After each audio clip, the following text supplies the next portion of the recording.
Hey, Steve Saretsky here. As always, Canadian real estate market update with a particular focus on Vancouver. If you get any sort of value or entertainment out of these videos, all I ask you to hit thumbs up and subscribe. Questions, comments, put those below. I want to touch this week on the federal government's budget deficit announcements, their budget announcements, as well as the Bank of Canada coming out in the same week with an update on their monetary policy views / framework. So without further ado, let's get into the federal government's budget plans here, unveiling, $101 billion over the next 3 years in new spending. Again, I think it's, when you start throwing out $1 billion here, $10 billion here, $100 billion here, these numbers start to become basically fictitious. Like, what is the value of these numbers anymore? Again, kind of what we expected, but I have to laugh when these policy measures come out and people go, oh, it's so great, the federal government's coming in to help these people and everybody's going to get a check and we're going to have this universal basic income and you don't need to work if you don't need to. And I mean, when you look at these, it sounds nice, but again, for every action, there's this reaction, right? So you can't just start handing out money to everybody without consequences. And so when we look at it, one of the things that I'm looking at is that they said, okay, well, we are extending the wage subsidy and the rent subsidies until September of this year. And then, then September turns into December and then we're into the next year and we're extending them again. But it's interesting because what happens is that the class that's been most impacted by these, COVID shutdowns, economic recession, has been the renter class. And by the government basically providing these wage and rent subsidies, you're actually basically handing the tenant a check who can then hand that check to the landlord, which basically provides a floor under that asset price, which is the real estate. And so who ultimately benefits in the long run from all this newly minted money is ultimately the class with assets. And so that's really going to be, obviously we know that's the theme of these videos, it comes back down to sound money. And so we're gonna get into that because I want to talk on the federal budget again. Is people anticipating? I had so many calls leading up to the budget, clients, non-clients, just people in the industry as well. Oh, what are they gonna do? And everybody was like, literally, I had people that were literally deciding about making plans or not making plans because they're like, well, they're going to bring in a tax on your primary residence, aren't they? Or they're going to bring in a tax on all these speculators. And so people were literally, I had people literally like delaying and trying to make decisions. I was like, why? You're going off this hypothetical scenario. What you need to understand is since the first quarter of 2018, 46% of nominal GDP growth has been derived from residential investment. Okay, so Canadian housing is the economy. Now, again, don't shoot the messenger. That is a statistical fact. This is your answer. So when you had all these politicians, everyone's saying, "Oh, we need to do something about housing." Okay, yeah, sure, we probably do, but we're not going to because this is how the system works. Okay, and the system is dictated by those at the top, okay? They're the ones that make the policies. So while it would certainly be nice to come in and reform housing and make housing affordable for everybody, the reality is that's not how the system works. So you got 46% of nominal GDP growth derived from residential investment. The show must go on. And so what did the federal government do? They said, we created a little bit more of a slush fund for, an affordable housing fund, construction fund over here. And we're bringing in a 1% tax on foreign owners, non-residents that own real estate and they underutilize it, whatever that means. It's going to be a tax. Again, this tax is basically, it's a lip service tax, right? So you go in and you say, hey, look, guys, we're doing something. Let's get the foreigner. Those guys are bad. Let's tax them. But then you realize that the policy really doesn't actually have any bite. There's no real teeth to it. It's not going to actually make any significant difference to the housing market. We've got more strict tax here in Vancouver. You got a 20% foreign buyers tax. You got a BC speculation tax. You got a City of Vancouver empty homes tax. And last I checked, prices are hitting new all-time highs. So 1%. Gosh, even if you think about this logically, and let's just say it's actually effective and they're able to actually enforce the policy. If I was an outside individual foreign investor, I would look at it and say, hold on a minute, 1% tax. If that's the cost of doing business, is you're going to tax me 1% on this investment. That's arguably still better than having it in cash, particularly in like an overseas bank account where you're trying to hedge your money and get it out. So, because, if you look at it today, even if you come here to Canada and you take $1 million, let's say, and you put it into the bank, you're getting less than half of a percent in interest. So, again, if inflation hypothetically is 2%, you're losing 1.5% per year on your money in real terms. So again, a 1% tax, even if it was effective, would basically just be like, it'd be like a cost of business transaction. Like, if you believe that house prices will go up more than 1%, you're still better off putting it there than into the bank. So again, that's my thoughts on the federal budget. Again, a lot of spending, not surprising, nothing to do with housing. So again, tough day to be a housing bear, but these are the days of our lives. Switching gears, ironically, we go, wow, man, that's a lot of money, $100 billion in the next 3 years. How's that gonna be funded? Please, somebody. The Bank of Canada will be funding the majority of it. All we have to do is look at the government of Canada, the Bank of Canada's holdings of government debt. Canadian debt is obviously still climbing. That's actually where they're focusing most of their asset purchases today. But speaking of asset purchases, with the Bank of Canada now owning just over 40% of the government of Canada's bond market, they are starting to sort of panic. They say that when they hit 50%, that's when they start to get concerned. So we'll hit 50% by next year. And obviously the housing market is ripping. So the Bank of Canada is and has announced this week that they are going to slowly start to taper, right? So let's rewind the picture here. We had a scenario where the Bank of Canada at the onset of the pandemic and throughout most of the pandemic, they were basically doing $5 billion of quantitative easing, QE, per week asset purchases. They slowly reduced that to $4 billion, and now they're down to $3 billion. So we've got $3 billion of asset purchases per week from the BOC. So they're slowly trying to taper. And if we see here, what you can see here is the Bank of Canada's total assets on their balance sheet. You can see that the chart now shows that assets are slowly declining. But what this means, and there was some confusion when I put this on Twitter. So make no mistake, the Bank of Canada is still expanding their balance sheet. So they're still, I should say they're still doing $3 billion of QE per week. What they're doing, and what you're seeing with that chart rolling down, is basically they have assets on that balance sheet, right? Government debt that expires, and they let it roll off. They let it mature and roll off, and they don't necessarily reinvest at the same pace, because now they're reinvesting at $3 billion per week. So that chart, you'll probably see those assets, that line will slope down, and eventually it'll probably find a leveling off. Again, assuming they're successful. So, what does this all mean? Basically what it means is the Bank of Canada is confident that the markets have settled, that there's adequate purchases to keep yields suppressed. Now we're gonna be watching yields, right? And if yields start pushing up, borrowing costs start going up, the Bank of Canada will again they'll panic, they'll capitulate like every other central banker does, and they'll have to come back in. But I think what they're trying to do is they're trying to taper.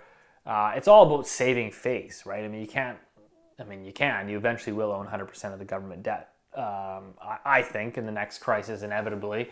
But it's all about saving face right now. So what's interestingly enough is they also have pushed up their interest rate targeting. So for example, the Bank of Canada at the onset of the pandemic said, okay, we aren't going to hike rates till 2023. You'll remember Tiff Macklem coming out and saying, hey, if you're a Canadian, you want to go leverage up on housing, you can rest assured. Well, hold on a minute. He just pushed that projection from 2023 down into the second half of 2022. So then it doesn't mean an imminent hike is coming in 2022. These things continuously get revised, but it's interesting that it's all, again, jawboning with the financial market, saying, hey, the recovery is coming sooner than we anticipated. So, they're basically just prepping the market to say, hey guys, cool your jets. That's basically what it is. Because in reality, people ask me, there's no ability for the central bank to actually meaningfully raise rates. Sure, you might get away with 25 basis points here, 50 basis points here. But when we look at combined with the government's federal deficit, it's all predicated on low borrowing costs. So what happens? The government goes bankrupt, the corporations go bankrupt, and the households go bankrupt if the Bank of Canada meaningfully raises interest rates. So they can't. It is what it is. And they'll take their cues, again, from other global central banks who are playing the same game. And ultimately, which is ironic, interesting, is that the ECB, the European Central Bank, actually ramped up their asset purchases this week. So the Bank of Canada is trying to taper, and then you got the ECB ramping up. So you have to look at this like a global game, a global monetary printing, a global easing. And so when we say, oh, the Bank of Canada is tapering their balance sheet, look at, $3 billion per week. Yeah, true. But the global money supply, which is what asset prices are priced off of, the global money supply is still growing by 15 to 20% per year.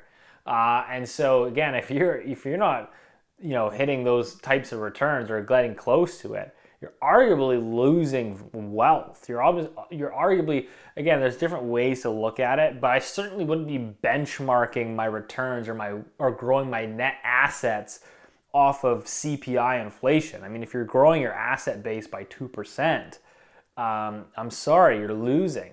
So that's all I got for this week. But I think what I want to do to wrap this video up, and we're, 12 minutes into this video right now, is politics aside, Pierre Poilievre, I think, is doing a great job in articulating and actually leading the charge in politics on exactly the manipulation that is happening today and the obvious wealth inequality this is creating that nobody is really talking about in the mainstream media. And so I want to clip, it's about a 10-minute clip to Pierre. I'm going to let Pierre basically wrap it up and summarize. Basically, I think he summarized my thoughts this week. And so I'd rather let him do it justice. So Pierre, take it away. Today is an occasion for us to pay a visit to a once again renewed popular idea called modern monetary theory. We should put modern in quotation marks because it's a very old idea, thousands of years old if the truth be told, but once again it is being presented as new. And it is this.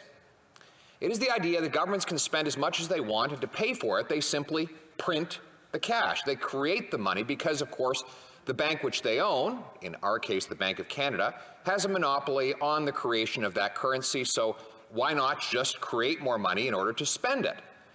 The only limit on the amount that can be spent is when said money creation leads to inflation, at which point modern monetary theorists say the solution is to simply raise taxes in order to reduce the demand that was driving up the inflation in the first place. So once that printed money, too much of it starts chasing too few goods, the government taxes the money back and slows down the inflation. So effectively, it is a roundabout way to massively expand government up front while claiming there's no cost, and then when prices spiral out of control, to try and tax them back into submission. Now, this government, this finance minister has claimed she doesn't believe in modern monetary theory, but we have to suspect that she believes in some version of it, because she has imposed literally no limit whatsoever on her spending in the form of a fiscal anchor. The only difference between her version of monetary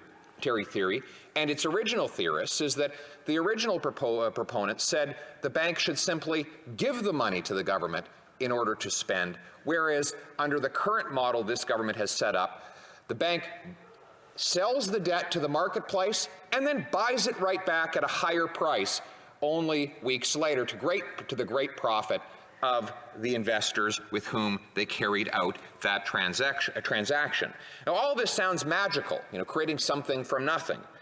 But as it has been said, there is nothing new except what is forgotten. I quote Reinhardt and Rogoff, two Harvard professors that have studied 800 years of debt crises, and they say, and I quote, "Early on across the world, as already noted, the main device for defaulting on government obligations was that of debasing the content of the coinage. Modern currency presses are just a technologically advanced and efficient approach to achieving the same end." Perhaps the most creative of all of the modern monetary theorists was the Emperor Dionysius from 2,500 years ago. He thought it was a modern idea then, too.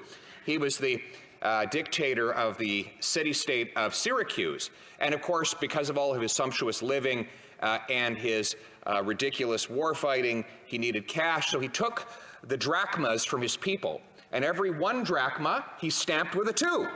And all of a sudden, he had twice as much money. The honourable member for Kingston and the Islands. I just want to know, Madam Speaker, if there's going to be a test on this history lesson afterwards, and if I should be expecting that to come when the member's done. Hardly a point of order. The honourable member for Carleton. Well, the test has been running for 4 years now, and they've been getting an F year after year after year. So, yes, indeed. But Dionysius, he gets an A for creativity. He took 1 drachma coins, stamped them with 2, and all of a sudden had twice as much money. But of course, all of the workers of his city-state were earning half as much in real terms, because everything costs twice as much when you double the amount of currency in circulation. Throughout the Napoleonic Wars, the exact same thing happened. The amount of silver in the average coin dropped by 2/3 during Napoleon's reign, because all of the emperors and kings were trying to debase their coinage in order to fund their wars. And of course, their people became much poorer because their money did not go as far. And then the most recent and most extreme case was that of Germany in the immediate aftermath of the First World War. After the war was done, there was 10 times as much paper currency in circulation as immediately before the war. The result was hyperinflation. People needed wheelbarrows to carry their cash off to the baker in order to buy just 1 loaf of bread. And if you went to the bar to get a beer, you ordered all of your evening's drinks at once, because if you even waited a few hours, the beer would be more expensive. So it was a good investment to load up your table right when you got there, immediately after work, in order to save a fortune on inflation. Now, we're told that that inflation will never happen here. All these things about printing money causing inflation, that's all thinking. Remember, history doesn't repeat itself, Madam Speaker, except that it's already repeating itself. Let's start with housing prices.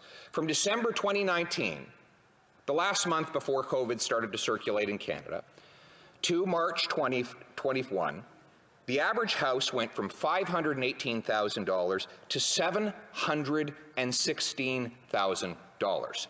A massive 38% increase in a time when the economy dropped by $120 billion. So the economy goes down, but somehow housing prices go up. Lumber prices are up 118%.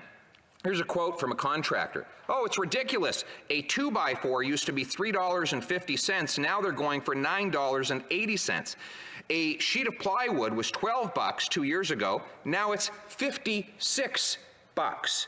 Here's a quote from the Financial Post just yesterday. Central bank and government out of touch with Main Street when it comes to the rising cost of living. The latest Canada's food price report shows that food costs increased by 2.7% last year, with an expected 4.5 to 6.5% increase in meat, 3.5 to 5.5% increase in bakery, and 4.5 to 6.5 increase in vegetables. Gas prices, well, they've gone from 78 cents a liter to $1.18 a liter. So all of these things are rising vastly more than the target of the Bank of Canada. And what's interesting about the Bank of Canada is I asked about the core rate of inflation when the governor of the bank appeared at the Finance Committee not so long ago. And he said, well, don't worry about core inflation. We only worry about CPI. Well, I'll tell you something. I have a prediction.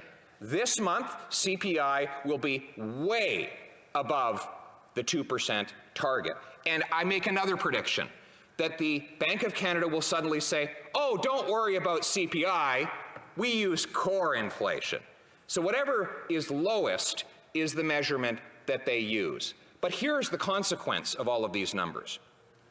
When governments print money, they drive up the price of two things. One, the things that the rich own. And two, the things that everyone else buys. So if you are a millionaire mansion owner, you're getting extremely rich. Your house is making a lot more money than you are. You're sitting in your rocking chair and cash is just falling out of your attic on your head. But if you are a working class person who rents in order to have a roof overhead, your rent is going up, your food is going up, your gas is going up, everything you buy is going up, except your wages are not, and guess what? That dream of owning a house, it's getting further and further away because of asset price inflation. So what we actually have is a government that claims it's doing all of this deficit spending to help the less fortunate, are actually carrying out one of the largest wealth transfers from the working class to the super rich, from the have-nots to the have-yachts in Canadian history. The solution to this is to control the spending, unleash free market production, replace the credit card economy with a paycheck economy, and restore the principle of sound money, so that the dollars that people earn are worth what they're supposed to be worth, and that people get ahead through their labor and their effort, not through their privilege and their aristocracy. Thank you. Questions and Truer words have never been spoken. See you next week.